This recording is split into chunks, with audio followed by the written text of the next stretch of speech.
Lesson 6.1 and 6.2 is covering equivalent fractions, and this could be where they're just trying to recognize if they're equivalent or trying to generate other equivalent fractions. So I'm going to show both.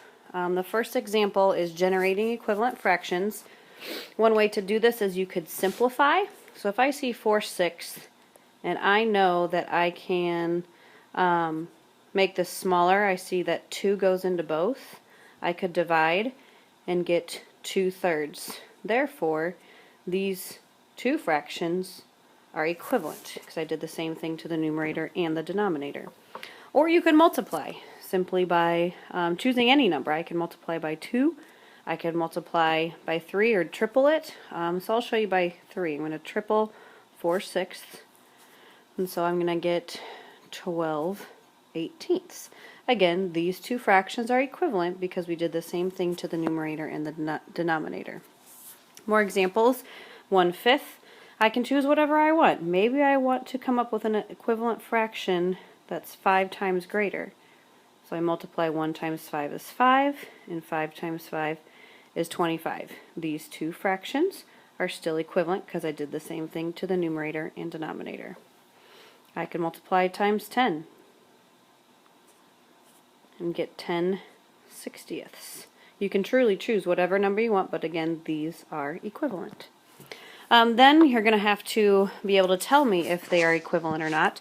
So what I like to do, I like to see how they got from 2 to 6, and I see that they multiplied times 3. Then on the bottom, I see I went from 5 to 10. Well, that was only doubling it. So therefore, since I did not do the same thing to the numerator and the denominator, they are not equivalent. Another example, 4/12 to 1/3. Well, how do I get from 4 to 1? I divide by 4. How do I get from 12 to 3? I divide by 4. Oh, I did the same thing to the numerator and denominator. Therefore, they are equivalent. One more example.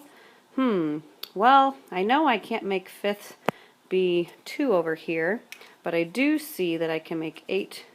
If I divide by 2, that gives me 4. But again, since I can't do anything here, these two are not going to be equivalent. Another way to tell if fractions are equivalent, you could simply draw a model. So let's say that I have 1/2 and 3/4.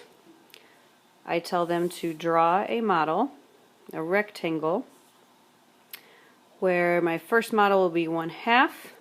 I shade it in, and then I see that I need to have 4 pieces, and then I shade in for 3/4, and I can tell that 3/4 is larger just by comparing it with where the half hits. They don't meet up at the same spot.